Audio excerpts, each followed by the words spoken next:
together he mounted his horse, Trigga, and rode to the castle Wunderbar, where they were married and lived happily ever after.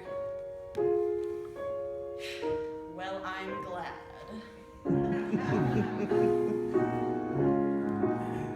They all lived happily, happily, happily ever after.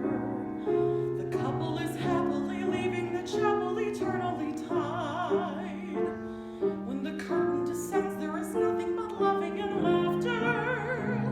When the fairy tale ends, the heroine's always a bride.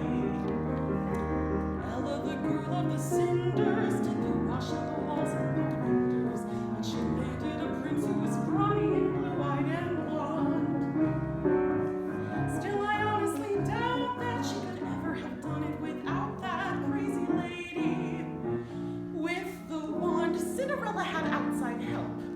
I have no one but me. Fairy godmother, godmother, godmother, where can you be?